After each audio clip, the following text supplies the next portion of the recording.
Hey guys, here we are for another day of SAT prep.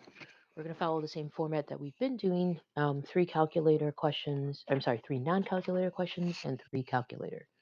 Okay. I'm hoping that through this practice you are learning two things. One, you're getting a sense of the types of questionings and the wording of the questions that SAT looks at and asks you. And then two, you're getting some practice and strategy. A lot of times, one of the pitfalls is timing. And so, thinking about what the best and most effective way is to approach a problem, and also how to kind of use your answer choices to your advantage. So, here we go. First question here. Um, it says a player can solve easy or hard problems. The player earns 30 points for solving an easy puzzle and 60 points for solving a hard puzzle. Tina solved 50 puzzles, earning 1950 points. The question is, how many hard puzzles did Tina solve? So, first thing that I want to do is set up an equation. I'm going to use E and H, and I'm going to say easy plus hard is equal to 50, and because there was a total of 50 puzzles. And then I know that 30 points for solving easy puzzle and 60 points for solving a hard puzzle, and 1950 points in all. So 30 times every easy puzzle plus 60 times every hard puzzle equals 1950. And now it's really up to you how you want to do this. I would probably not graph it because that would, unless you are really, really comfortable with the graphing function on your calculator. Um, Otherwise, most of you guys will use substitution or elimination. For this purpose, I will use elimination. I'm going to multiply this top by negative 30 so I can eliminate the E. So this becomes negative 30E minus 30H equals negative 1500. I'm going to add going down. This eliminates, my E is gone, so now I have 30H is equal to 450. Divide both sides by 30. I get H is equal to 15. I look back to my question. I am solving for hard puzzles, which is H, so that's my answer. So B. Now, if you have time, you can go back and quickly check this, right? At this point, I would, if you're comfortable with your equations that you set up for the system, I would go ahead and plug it in my calculator and make sure it satisfies both. Okay? All right, moving on to the next one. Here we're talking about Alan cutting some lawns. Okay, versus Taylor cutting. So Alan charges a fee of 15 and 850 per hour. Meanwhile, Taylor charges a fee of 12 and 925 per hour. Now the question is saying, what values of X will Taylor's charge be greater than Allen's? So let's start by just defining variables. We're going to have Y is equal to total fee, where X is number of hours. Okay, so let's start with Allen. Allen's total fee is $8.50 an hour, so 8.5 times X, plus $15. That's basically his y-intercept. So that's his flat fee. Taylor has a cost of 925 times X, or 925 per hour, plus a fee of 12. Now to solve this, a couple different ways, but and you could actually graph it again if you're comfortable with your graphing calculator here. But um, algebraically, if you're looking for when Taylor's charge is greater, then just set Taylor's cost, 9.25x plus 12, greater than Allen's cost,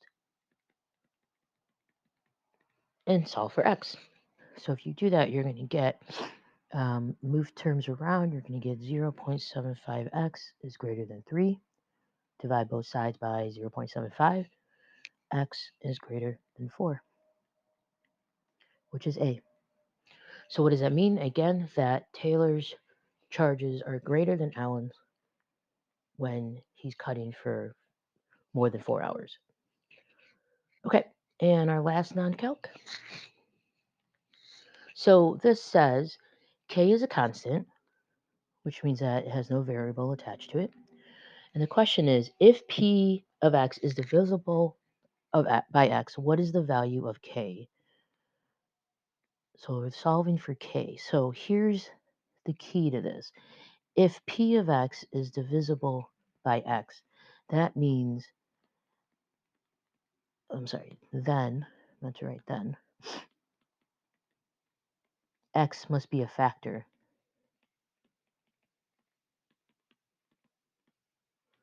of the polynomial, right? If it's divisible by it, that must be a factor, right? So, for example, if we say that 24 is divisible by x, that means there's no remainder, which means that x must be a factor of 24, okay? And then furthermore, remember, because keep in mind, we're solving for k here. If x is a factor of p of x, that means the k, the constant term, actually, let's say the constant term must be 0.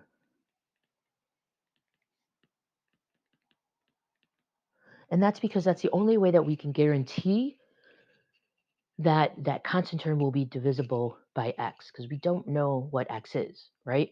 So the only way we can guarantee that no matter what x is, it's divisible by x, that it must be 0, because 0 divided by any term is going to be 0, okay? So we need to figure out what the constant term is. So what we want to do is just multiply everything out. So p of x is equal to 3x squared plus 30x plus 15 minus 5x plus 5k. And that might be one part that people get tripped on. Remember, you have a negative and negative, and that's why it's plus 5k. Okay, combine terms, like terms. So we have 3x squared plus 25x plus 15 plus 5k. And this right here is our constant term. Okay, because k is a constant and 15 is clearly a constant. So this is what we want to set equal to 0, so it satisfies that. So we say 15 plus 5k is equal to 0. Solve that for k, and your k is negative 3. And the question again asked us what is the value of k, and that's what we got. So A is our answer there. Okay, let's go on to the calculator questions. All right, so Boyd grows only tomatoes and raspberries. He grew 140 pounds of tomatoes and 60 raspberries. This year, tomatoes declined by 20%, raspberries declined by 50. Question: what percentage did the total yield decline? Okay, so let's just start with tomatoes. So he had 140 pounds and declined by 20%. So 140 minus 20% of 140, and we'll get 112. So last year he had 140 tomatoes. This year he only had 112. So do the same thing for raspberries. Last year was 60. This year declined by 50%. So it had 60, declined by 50%, and we have 30. Okay, so it says what percentage of the total yield decline? So a couple different ways to do this. I think if we do this, we say the percent decline is going to be the number that it declined over the original number. Okay, and the total number declined is, for tomatoes, it's 140 minus 112,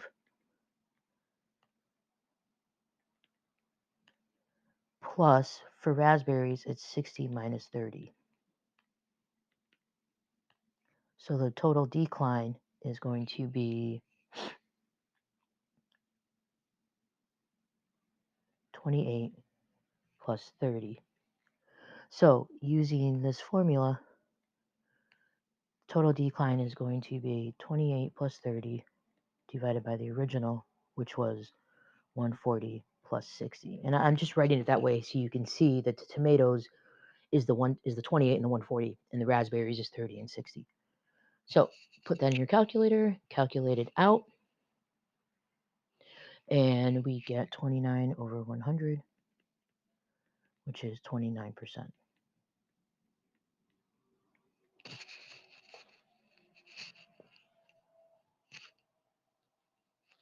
Okay, let's move on to the next one. All right, Janice puts a fence around a rectangular garden. The length is 9 feet less than 3 times the width. That's going to be important. Question is, what is the perimeter? If the area is 5670. Okay, so this one just involves a lot of calculations. So hopefully the first thing you're thinking is, I probably need to figure out what length and width are. And we're going to do that by using what we know area to be. So area, let's start with length. The length is equal to 9 less than 3 times its width. So 3 times W for width minus 9. So we know that area is equal to length times width. So the area is 5670. Length is what we just wrote up top, 3W minus 9. Width is W. Okay, multiply that out.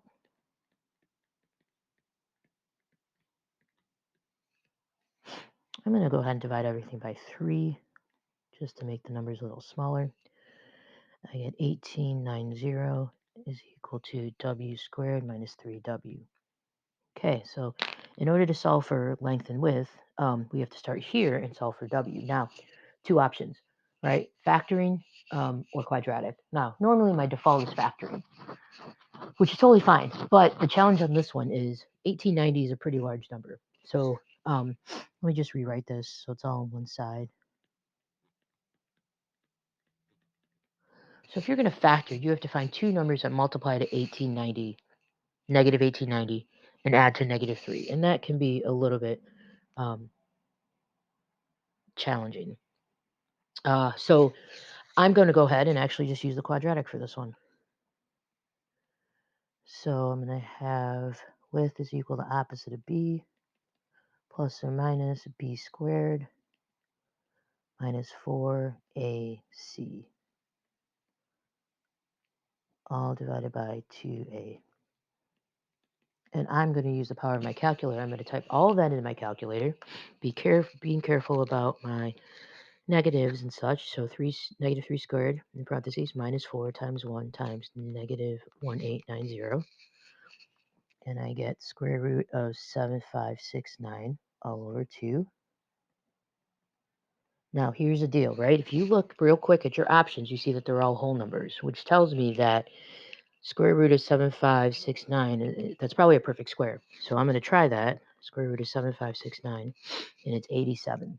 So I get 3 plus or minus 87 divided by 2, which means I then have two options. So it's 3 plus 87 divided by 2, or 3 minus 87 divided by 2. This one is going to be 90 over 2, so 45. This one is going to be negative 84 divided by 2, or negative 42. Okay, now remember, we're not done here. We were just solving for width. Well, can't have a negative width, so we're going to cross that out, which means that our width is 45. All right, but we still need to know length. So let's use that 45, and let's figure out length. Length is 3 times 45 minus 9, which is going to give us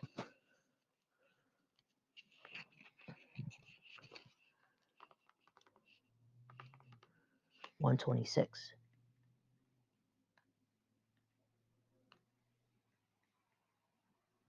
Okay, now we know length and width. Now finally, remember, question is asking for perimeter. So now finally we go back and we do perimeter.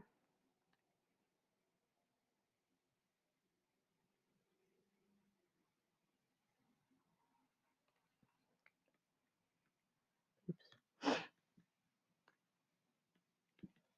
Is 2L plus 2W. So 2 times 126 plus 2 times 45. And plug that into your calculator and you get 342.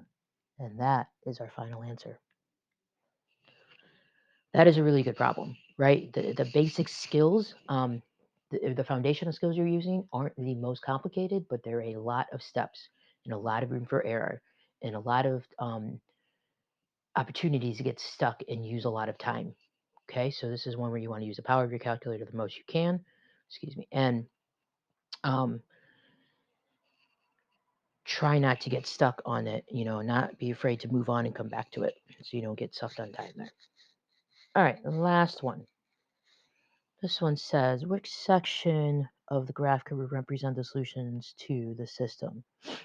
So first thing you want to do is match up the lines.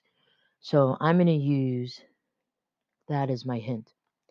Okay, so the um, solid line, which is this, is going to be y is less than or equal to negative x. Let me just rewrite that because it's hard to see the negative. And the dotted line is going to be 2y is greater than 3x plus 2.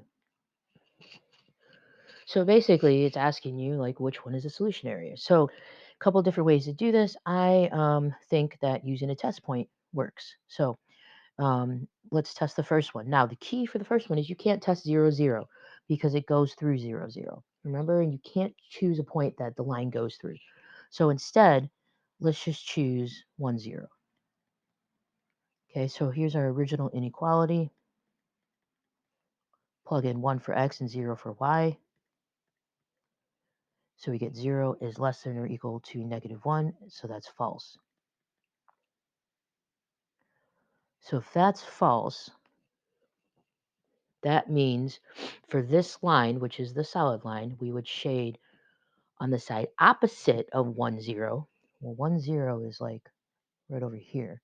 So it means we're going to shade on the opposite side, um, which is over here.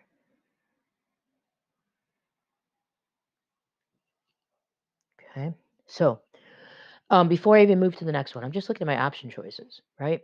Right away, I know that it can't be Q and it can't be P.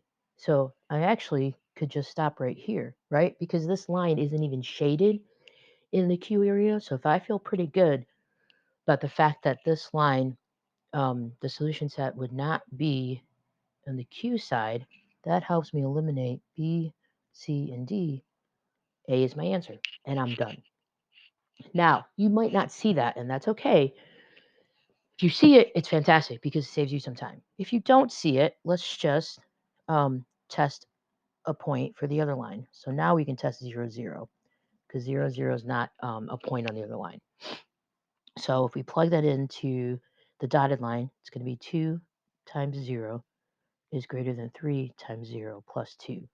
So you get 0 is greater than 2. Is 0 greater than 2? No, it's not. So that's also false. Which means for our dotted line, 0, 0 is right here, which means it's not a solution. So we would shade above it. And we do get the same answer, which is that this is our solution set because that's where the shading overlaps. So that's an example of where you could save some time by looking at your answer choices and using elimination, right? And that's one of my biggest strategies when I work with kids on SAT prep is using elimination because it could save you some time. And also if you have to guess at some point, if you eliminate, even one answer, you're better off guessing from 3 instead of 4. If you can eliminate 2, even better. Okay. All right, folks, that's all we have for today. Have a good one.